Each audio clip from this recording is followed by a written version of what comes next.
In just 4 weeks, we've travelled over 5,500 kilometres south from Santiago, Chile, to chase our dream in reaching the southernmost point of the Americas, Ushuaia in Argentina. In this episode, we hit a major milestone as we arrive in Ushuaia before setting our sights on the long road north to the northernmost point of the Americas, Prudhoe Bay in Alaska.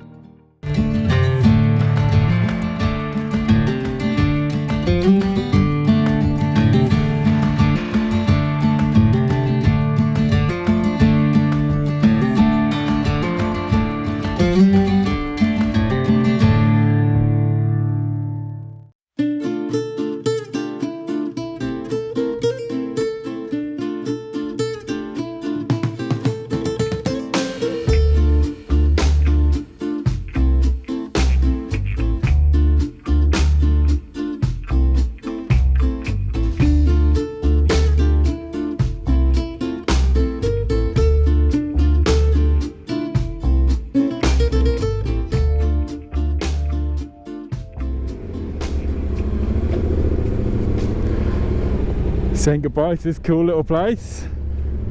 Adios. See you. We are leaving and heading down to Ushuaia. It's quite cool to say that. The final little leg south. The rain stopped. What time is it now? It's about, well, it's just before 11. So we're setting off a lot later than we wanted to, but it's a lot better than getting wet. After we rode through the rain a couple of weeks ago and got absolutely soaked, we decided never again. It's not worth it. You spend days drying your boots, drying all your gear, and it's just completely not worth it. First thing before we leave town is we need some fuel. You can see on my fuel dash my reserve light is flashing. We only did just over 220 k's yesterday. Usually this bike will do way over 400, 420, 430 before it runs out on the 2 tanks I've got. But because the wind was so strong yesterday and the bike was fighting against it, it was using a lot more fuel. So yeah, it was dramatically changed the fuel consumption. ¿También tiene tanque ahí? Sí. Gracias.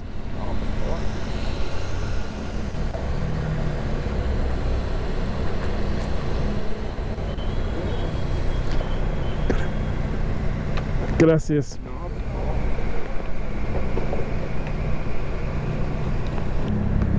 First things first today, I forgot to charge my Senna last night, my intercom. So I'll have to charge that while I'm riding, which isn't the end of the world, because I installed a little USB outlet on the handlebars. She's on. I nearly had a little moment then. You can see here, this garage forecourt is like ice with all the fuel that's on the floor, and I just tapped the front brake and nearly lost it. Wouldn't have been a good start to the day. So just be careful now, we're pulling out of here. We got fuel on our tyres still. Is that what that slippery stuff is? Yeah, from the forecourt. It's all the spilled fuel. Felt like ice or It was. goo. It did feel like ice.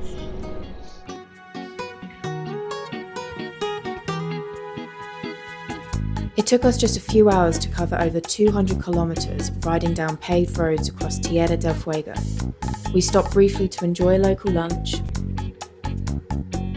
and taking in the amazing views.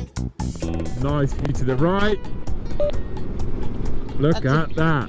That's a big drop, isn't it? Ew. Wow. As we inched closer and closer to Ushuaia. There it is. The gates of Ushuaia. How cool is that?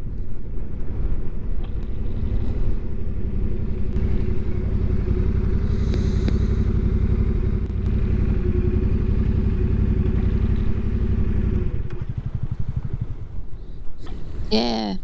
It feels pretty good to get to Ushuaia. We've had our pictures with the gates. I'm just going to get out of these guys' way because they're going to get their pictures done. And we're here. It's a nice feeling actually. Really nice. It's just surrounded by these peaks.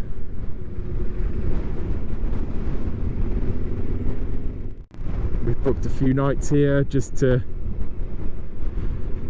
slow down, relax. We're both tired. We can feel it. We need to relax, we need to sleep.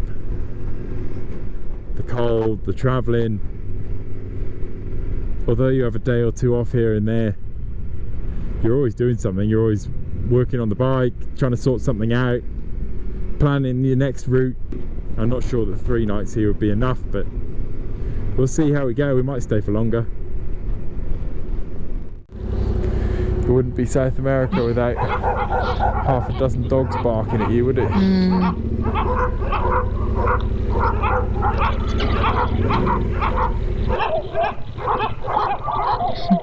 Wow, they're having a great time. I know. It's open.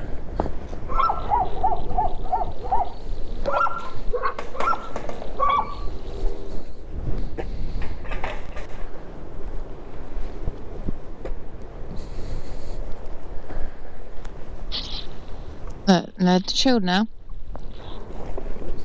They just wanted to let you know who was boss when you got here.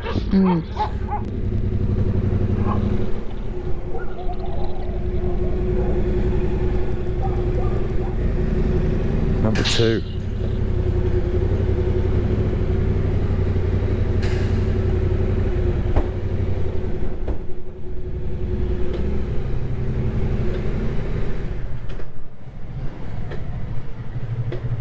Let's see if they've left it open for us.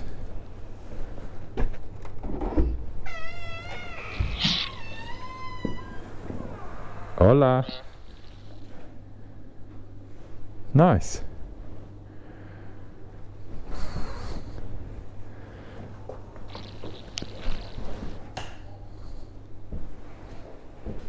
This is nice. This is very nice.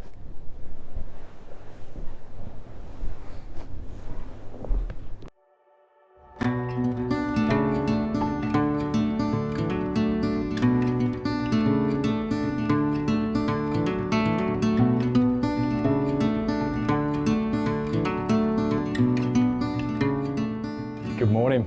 Welcome to a bit of a cloudy start here in Ushuaia.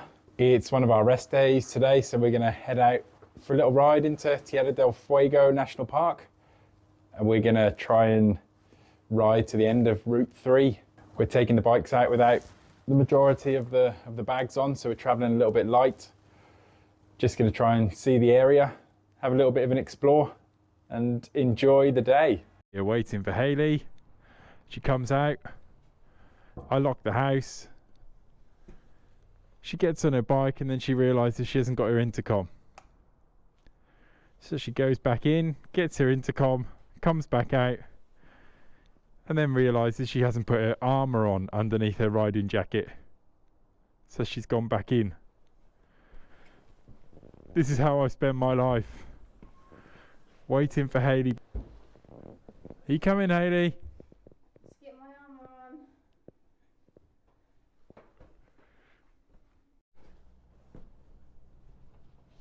Have you got everything this time, Hayley? As always, I can't promise anything. I think so. Take 3. Yes, we've stayed here. We've stayed in Ushuaia for about, I think, 3 nights now. And it feels good. It was definitely the rest that we needed. Yeah, we haven't really had more than sort of 1 day off the bikes, which sounds good, but you definitely need more than, oh wow. You definitely need more than 1 day off when you're riding the way we're riding and the long distances we're doing. Look how pretty that is. I don't know if I'm just finding this a lot more fascinating than most, because Matt and I have been living in Sydney for quite some time, but the fact that this is the summer and it's 8 degrees, 10 o'clock now, it's 8 degrees, and it's in the peak of summer. God, it must get really cold here in the winter if it's like this in the summer.